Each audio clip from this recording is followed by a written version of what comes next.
So, good morning, everybody, and you're very welcome to our virtual iHub event titled HR Information Session. It's a little dull out here this morning from Galway. I hope you had a good summer break and that you're back into the swing of things. So, next slide there, Michelle. Our agenda today is to do with HR, and it covers critical information to do with employee contracts, recruitment and selection, employee handbook, grievance and disciplinary policy, and also an update on COVID guidance. And I'm delighted to welcome Teresa Abbey from Abbey HR here to the iHub today. So Teresa is with me in the events area in the iHub, and you know, the HR is an important area. In the last number of months, we've over 20 new hires in the Innovation Hub in Galway, and that's quite significant. But the reality is that all of those new hires need employment contracts, and all of those new hires have gone through a selection and a recruitment process. So even the employee handbook, and it's sometimes, you know, it gets forgotten about, but an employee handbook given out to everybody when they come in sort of helps to set the scene and helps to establish even, you know, what the culture of the company might look like. So we have a very important session today on HR. The whole event will be about 45 minutes in total. I'm just actually going to say a couple of words on a few awards that companies have got before we start off. So you can move to the next slide there, Michelle. So, and you can go on to the next one. So there's a number of awards, just want to say a few words on, and the first one is Blue Drop Medical. So Blue Drop Medical are a number of years with us in the iHub. They have an R&D unit and a HQ unit, and they have just recently won the 2021 Roche Diabetes Care Innovation Challenge. It's a very, very significant award, and that will allow and give the opportunity to Blue Drop Medical to help to pilot their diabetes solution with Roche. So very, very significant. What does Blue Drop do in simple terms? They're developing the first home use device to enable a thermal and visual assessment from a single daily scan to identify potential diabetic foot ulcers. So just want to congratulate Chris and the team here in the iHub on that award, very significant. They also received a few pounds to go with it, which is always very welcome. Next slide, Michelle. So the next one I want to say a few words on is Newest Surgical. Newest Surgical is a new client in the iHub, joined this year. Again, they have an R&D unit and a HQ unit here with us, and they won the Healthy Mom and Baby Innovation Competition 2 only very recently. And what that will allow them to do is to advance to an accelerator program with a number of other startups at the Matter Healthcare Incubator in Chicago. And also they have got a few pounds, which is again very welcome for startups.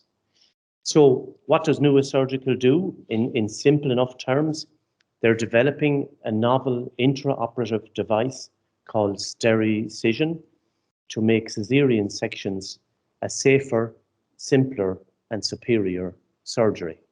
So well done to Barry and the team in Newest Surgical. All these awards are very important, and obviously it has the access into the States, which is hugely important for networking. So we'll go on to our third award. And these are just a number of recent ones that I've picked. There are others indeed that we didn't highlight today. We just picked a selection of 3. So the third one I picked is BioWave, and BioWave have an R&D and a HQ unit with us in the iHub. They won 2 awards. So they won the Engineers Ireland Innovative Graduate of the Year Award, sponsored by Siemens.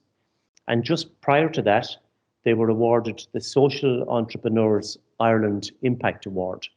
Two very significant events for a startup company. Again, you might say, what does BioWave do? So they're developing a customizable and accessible video game controller, allowing gamers to build their own way to play. And just as an aside, it was interesting that BioWave and Brandon himself was on the GMIT New Frontiers program last year. So congrats to Brandon and the team here in the iHub. And we look forward to seeing the product that they are developing. So we'll go on to the next slide, Michelle. So without further ado, we'll move on to the main activity of the morning. And I'd like to welcome here, because she's with me in person, which is great, I'd like to welcome Teresa to the podium to talk about a number of areas, including contracts, recruitment selection, employee handbook, grievance and disciplinary, and COVID guidance.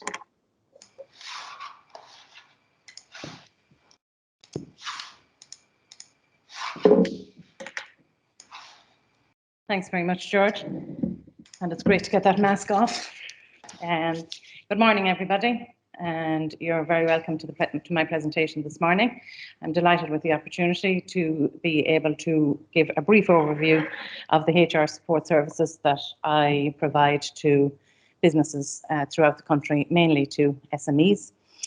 So I suppose by way of background, I'll give you a little bit of information about myself and how I came to where I am today. So that's, I think, on the next slide, Michelle. So many, many moons ago, when I finished school, I went on and did accounting technician and worked in various accounts, accountancy practices and accounts offices, and doing payroll and so on. And it was when I was doing payroll that I developed an interest in the people side of the business. So after a number of years in accounts, I went back by night to the National College of Ireland, and I studied a diploma in personnel management for 3 years.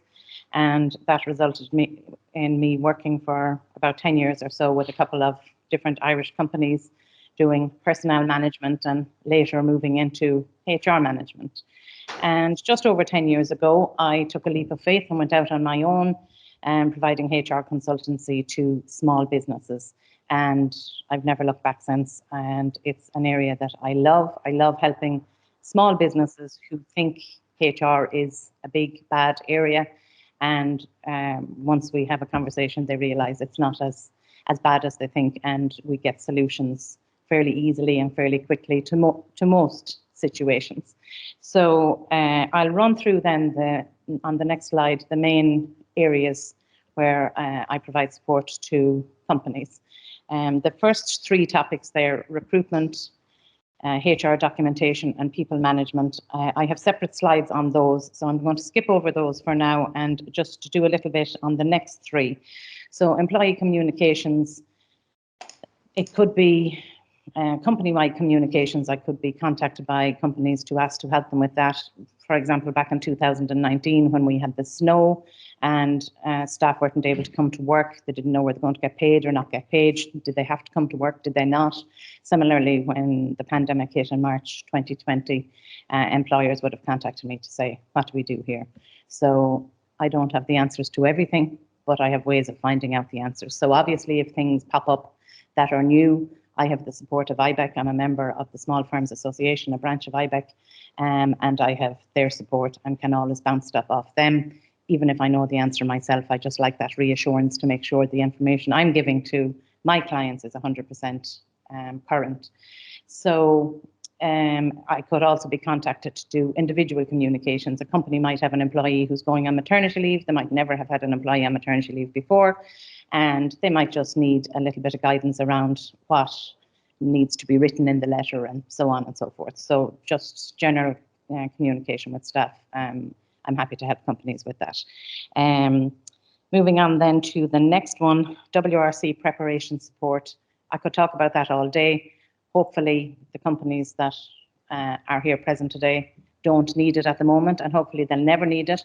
But the WRC is the Work Relations Commission, and they used to be called NERA, and they are the government body that are tasked with carrying out workplace audits to ensure employees get what they're entitled to and to ensure that employers are following legislation and looking after their employees. So the Workplace Relations Commission, the WRC, can contact employers in two ways usually.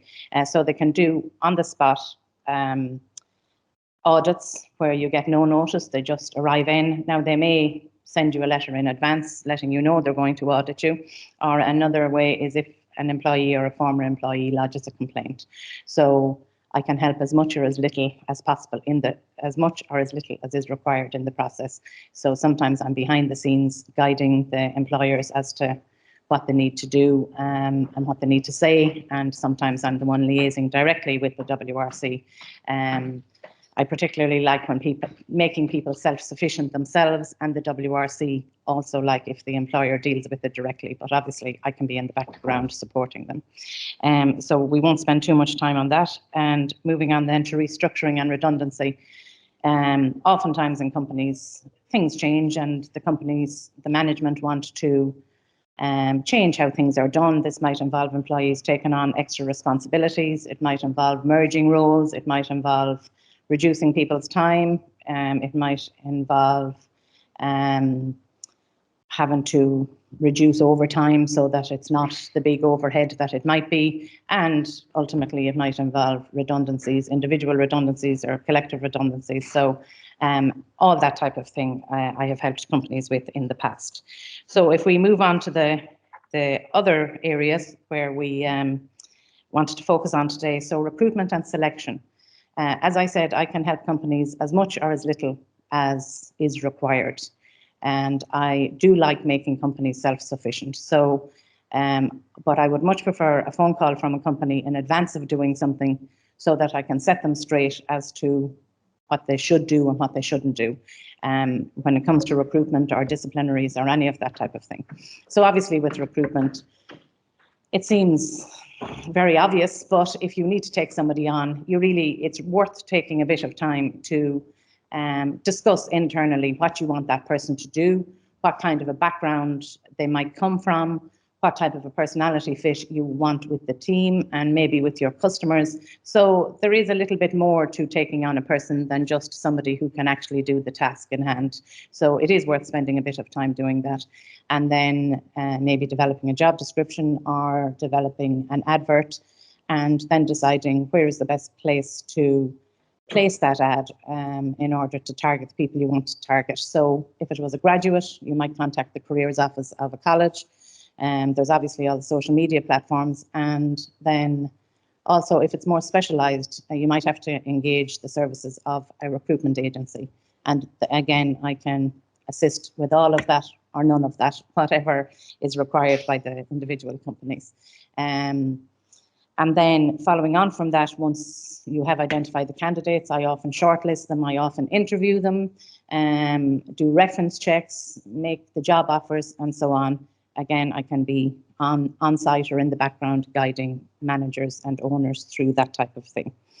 And once you have them employed, well, actually one other area in recruitment that I've been working in recently that I might just touch on is overseas recruitment. So it's a long process, but it looks like some companies have to do it at this present point in time. So where we don't have the people in Ireland or we can't get the staff, some companies are now going advertising abroad, or we might make connections with people abroad. And at the minute, we are hoping to have 3 Sri Lankan chefs joining a company I'm helping out at the minute, and we're hoping they'll be with us by November. We're just waiting for confirmation of the work permits that we applied for.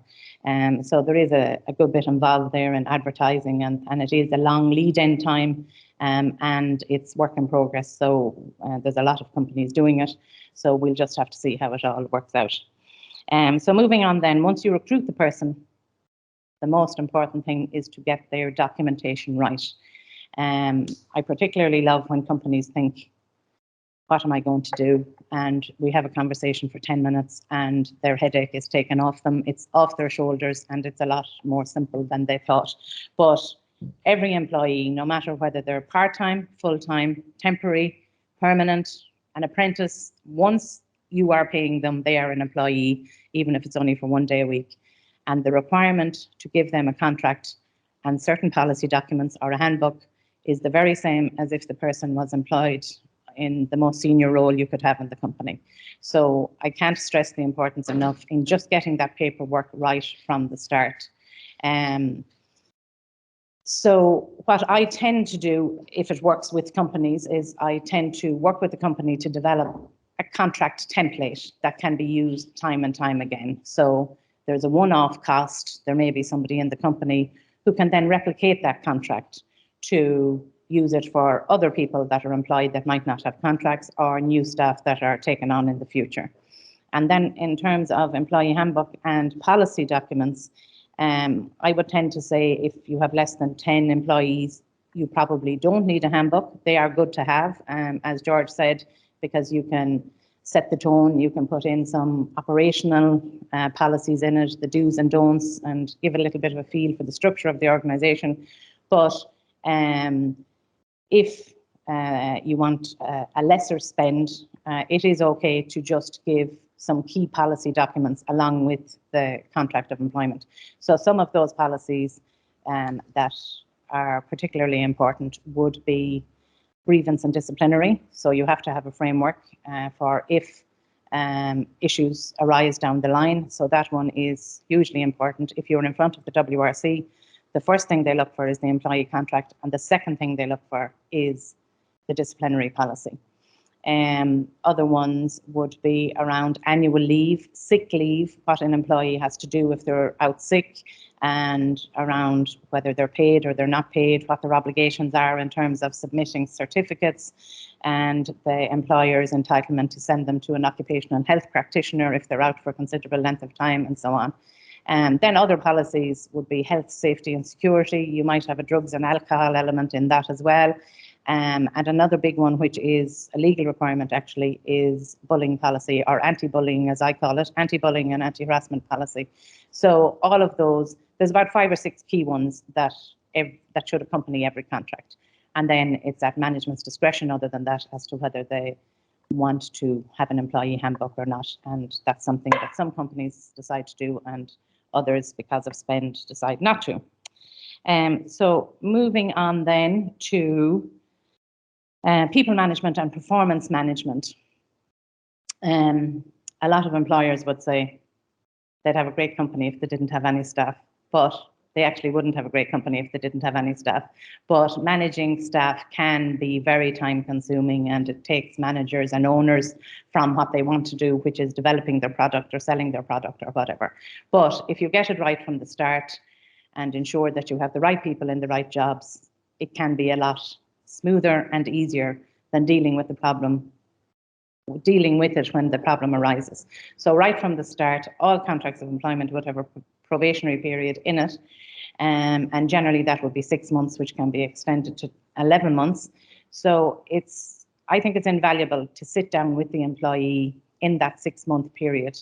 At 3 or 4 months, a lot of companies don't do it if things are going well, but you might think things are going well, but the employee mightn't. So I think it is invaluable to sit down with the employee when you're 3 or 4 months in, have a chat with them around what they think is going well, what they might need a bit of help with. And obviously you can give them a clap on the back for what they're doing well, and you can steer them in the right direction if there's areas that they need to pay more attention to or focus on, and so on. So that's the probationary period. If you are going to extend the probationary period, I'd always recommend that you do that in writing, and it can never be extended beyond 11 months, because once the employee is 12 months with you, they are covered by unfair dismissal legislation. So 11 months plus the notice period could take them over the 12 months. So 11 months is a key time, and really the 6-month probation is the key time where you're deciding the employee is a good fit or isn't a good fit. So I would help a lot of companies in that area. And then Some companies do it, not all companies, but again, I'd recommend that you would have somewhat of a formal review, either on an annual basis or every 6 months, where it's more of a formal sit down with your employees, one-to-one, because everybody is busy doing what they're taken on to do. Management and owners are busy doing what they want to do, and sometimes there's opinions and suggestions and all of that lost in that there isn't time to discuss them. So a lot of companies do find when they sit with their employees on a one-to-one, and the employees are the ones actually on the ground doing the jobs, that they actually get great insights from them as to better ways and more efficient and effective ways of doing things.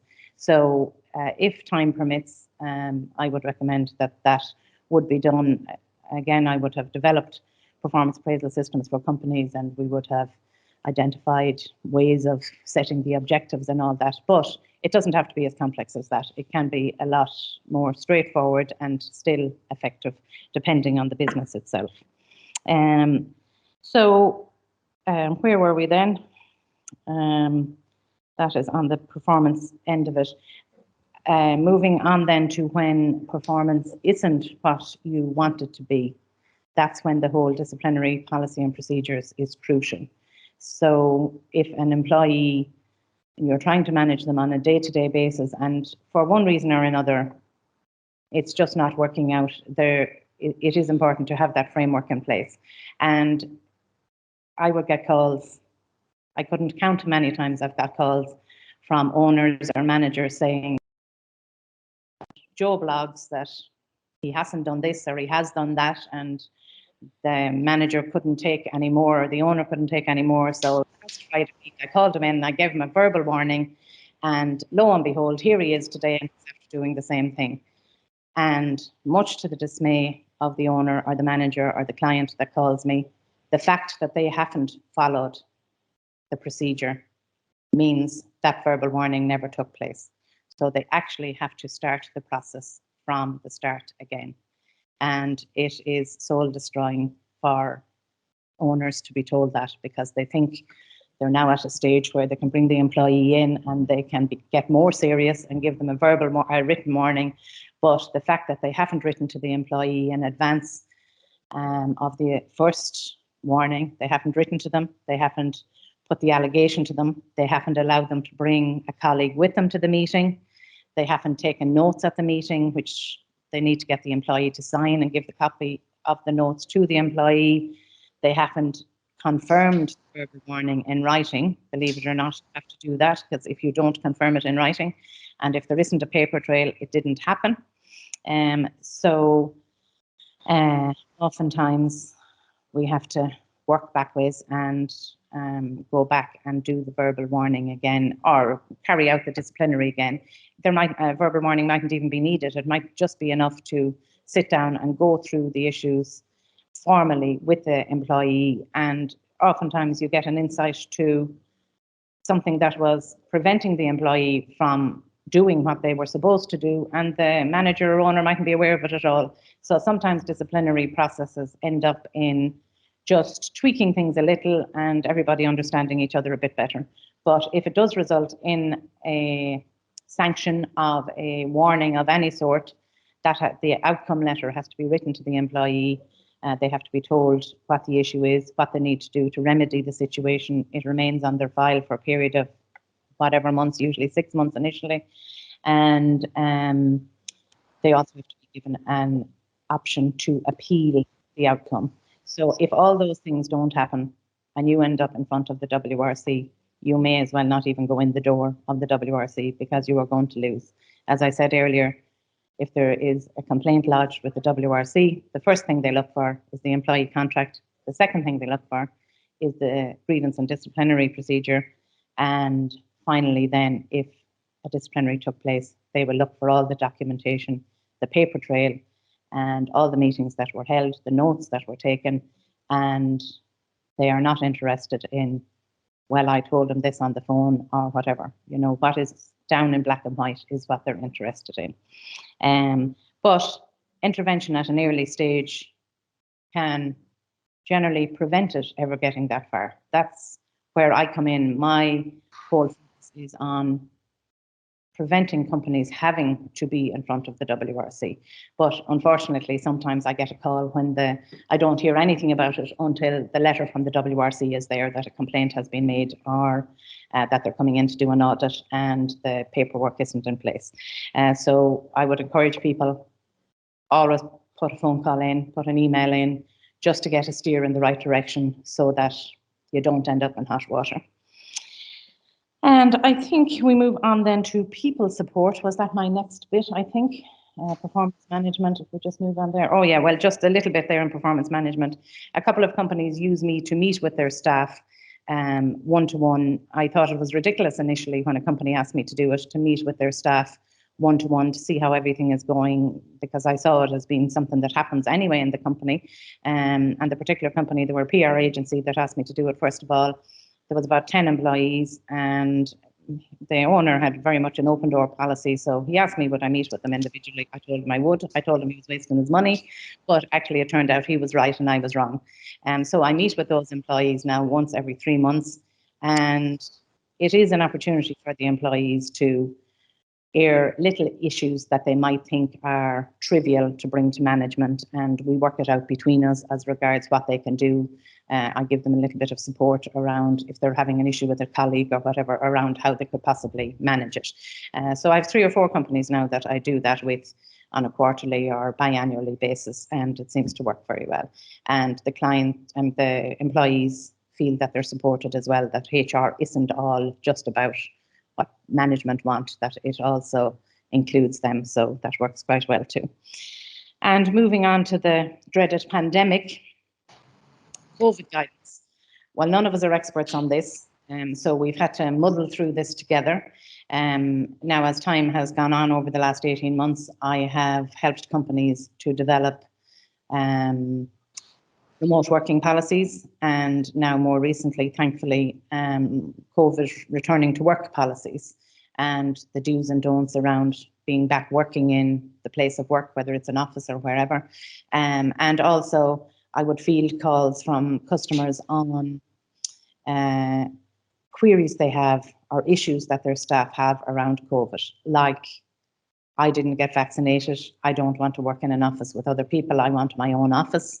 Or I know Joe Bloggs hasn't been vaccinated, I don't want to work beside them, I want them to wear a mask, all those type of things. So some of them, the answers seem very logical, but again, if it's a new area and if it's an area that I haven't dealt with before, or that I'm not 110% certain on, I would always run that past the likes of IBEC, who would just have the most up-to-date current information. So in that situation where the individual chose, and it's their right not to be vaccinated, but the company couldn't facilitate them being in an office on their own, the employee wanted everybody in that particular office. It was an accounts department. They wanted everybody in the accounts department to wear a mask. It wasn't company policy that everybody had to wear a mask, so that couldn't be brought in. So the company did what the company could do, which was keep as much distance apart. So the 2 meters plus, actually, which they were able to facilitate that.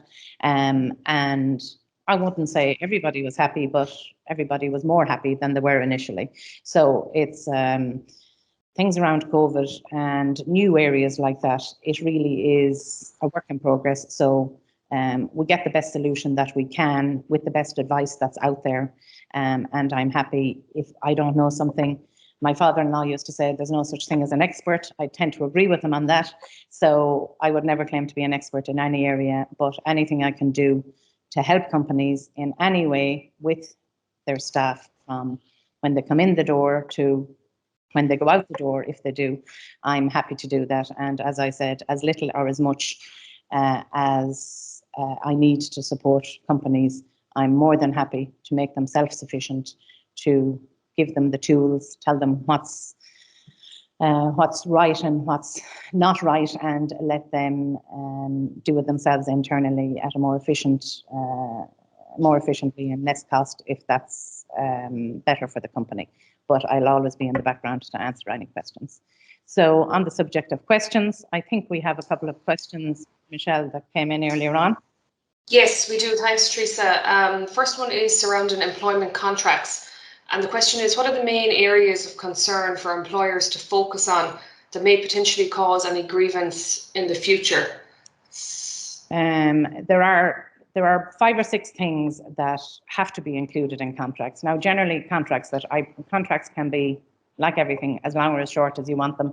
There are key things that have to be included in contracts: the person's start date, what their job is, and a little bit about what their duties are in that job, who they report to, their pay, what their salary is, and when they get that salary and how they get that salary, and annual leave and rest break entitlements. Those are the type of things that have to go in the contract. And then in addition to that, we always put in like the probationary period, so the employee knows what to expect, that within that probationary period, you know, it is an opportunity for them to see if they like the job, and it's an opportunity for the employer to see if they're a good fit for the job.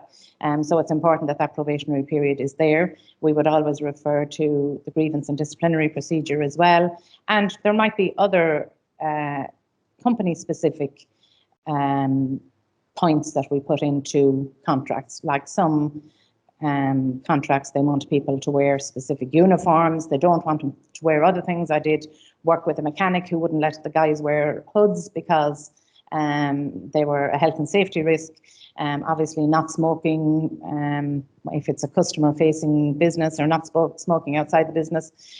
So there's lots of little things that are important to individual companies.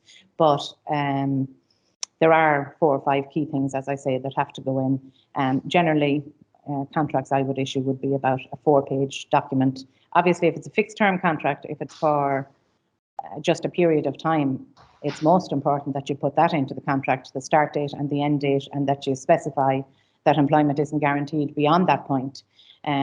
Because sometimes that is just spoken to the employee that, well, we have a job for a year, but they might be issued with a letter, they mightn't even get a contract, and it might never say that it's going to end. And unless it says it's going to end, the employer cannot terminate that employment at the end, when they want to. So there are key things, but some companies want little additional bits added, and that's I suppose where I come in, that I can guide them around ways of wording it, or whether it should go in the contract, or whether it should be issued in a different letter, or whatever.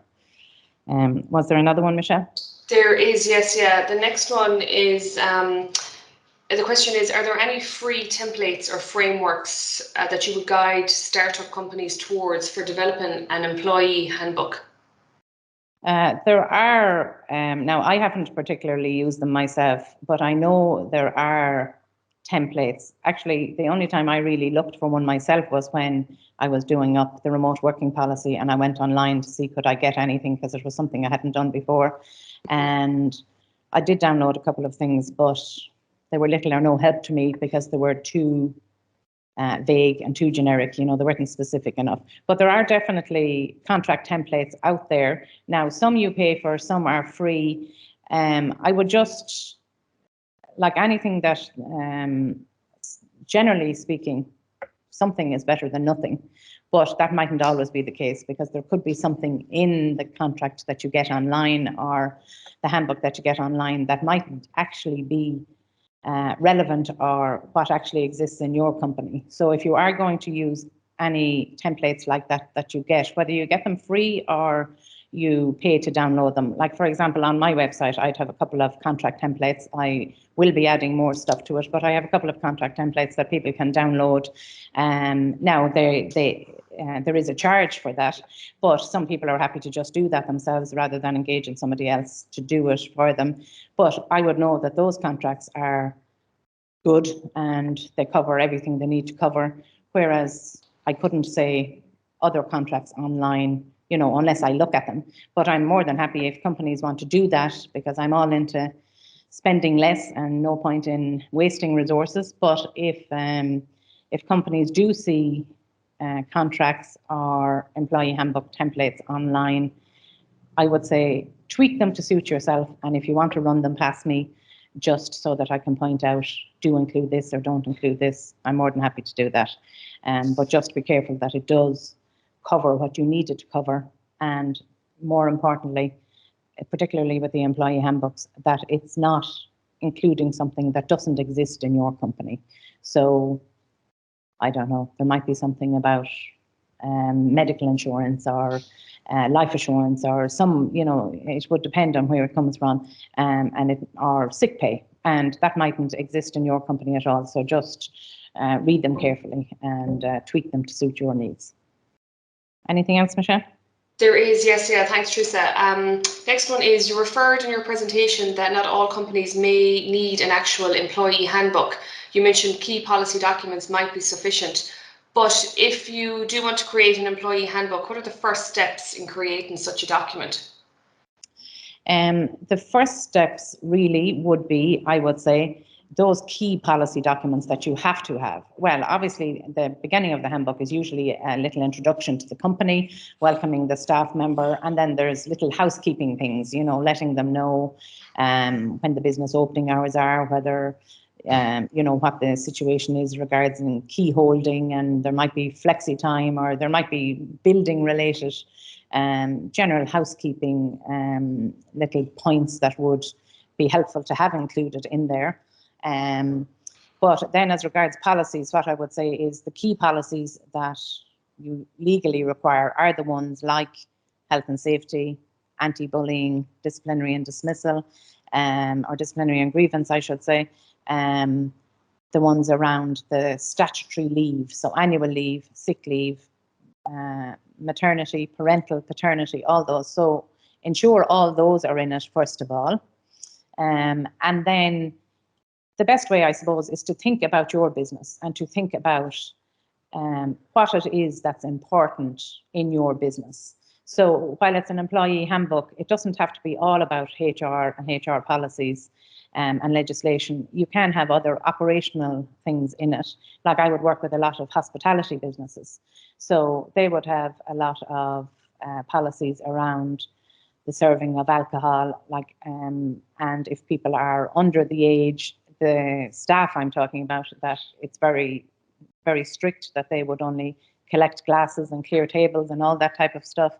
And at a point in time when they reach whatever age, 18, and they get to work behind the bar, then and only then are they allowed to serve alcohol, and there'd be certain do's and don'ts around checking IDs and all that type of thing.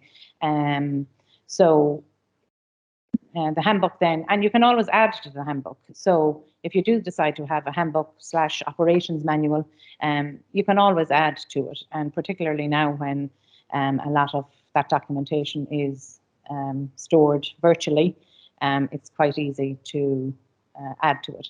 And I suppose one important thing to say about handbooks and policy documents, it's important that you have something from the staff confirming that they have received it. So at the bottom of all my contracts, I would put in a couple of lines to say, acknowledging that attached to this contract are X, Y, and Z policies, or the handbook, or the operations manual, or whatever it is. And in signing below, I confirm that I have received it, and I'll read it, and I'll inquire from management if I have any queries. So if you are issuing policies or handbooks separate to the contract, just make sure you get something signed by individual staff members confirming that they got it. Because again, if you're in front of the WRC or you're dealing with an issue, unless you can prove that the employee got that documentation, then they didn't get it. Yeah, even if it's issued to everybody company-wide once every 12 months, if you don't have proof that that particular employee got it, then they didn't get it. So that would be just that bit of advice on doing those policy documents or employee handbooks separate to a contract. So just to get the signature from all staff. Anything else, Michelle? Yes, the last one for now, it's actually very similar to what you've just answered in terms of they were asking what are the main items to include in the employee handbook, but also is there anything that should not be included? It's hard to be specific on what shouldn't be included, but if something doesn't apply to most of the staff, then I wouldn't put it in. So you might have an entitlement to something like, well, I was going to say company vehicles, but that one probably isn't too controversial. But you might have something, you might have your senior managers might be entitled to join a pension once they're there X period of time. So above a certain level, you might say you're entitled to join a pension. I wouldn't put that in a handbook. I would issue it individually to the staff, because you don't want to disgruntle other staff just because they're employed in a different role. They might not be entitled to it. Now, there is an awful lot involved in equality and treating people fairly and all of that, but at different levels, employers can give incentives and entitlements to people in different areas that other people aren't entitled to. So if there are things like that that don't apply across the board, and if they were in a handbook, they could potentially cause issues for staff, I wouldn't include those in a general handbook. I would issue those more one-to-one with the people that they are relevant to, or the people that they apply to. Other than that, anything that is likely to change regularly, so more operational things, that the ways of doing things, if they're likely to change on an ongoing basis, I would just have a document, more of an operational document that, you know, can be tweaked and it's kept in a particular place or issued to people at a particular time. So just things that change regularly, I wouldn't put in an employee handbook either. So more things that are there and are unlikely to change for a period of time would be my advice. That's great. Thanks, Teresa. That's it for now. Thanks very much, Michelle. So obviously, I think the next slide has my contact details. So if anybody has any queries, they're more than welcome to ring me or email me, and Michelle will probably forward you on my details afterwards. Don't ever be afraid to pick up the phone if you have a simple query. I'm more than happy to help. And thanks very much for listening to me today. Have a good day. Take care.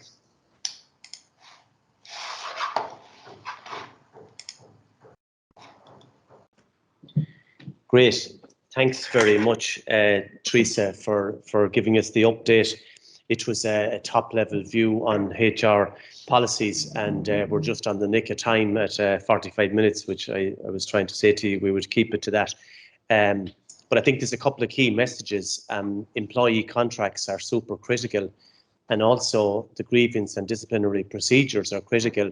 But I think it's also, you know, what's written down, what's signed off, and to some extent, the questions and answers brought out a lot of important tips that Teresa was bringing in today, which are critical for small startups that are taking on staff.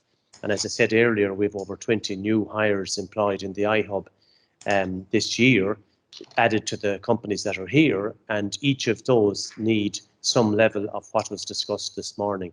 So thanks again, Teresa. And the website, indeed, you had it there, was abbeyhr.ie. If there's any questions, Michelle will divert them directly to you afterwards. I should say as well that there are simple solutions available to this, and I think that's what Teresa was, you know, talking about this morning. There doesn't have to be big costs here. Everyone understands, including ourselves, critically, that we have small startups here. Funding is tight, but I think Teresa has options there to fit within that, and that there are simple solutions available which will work for you and for your staff. So thanks again, Teresa, for that, for giving up your time this morning.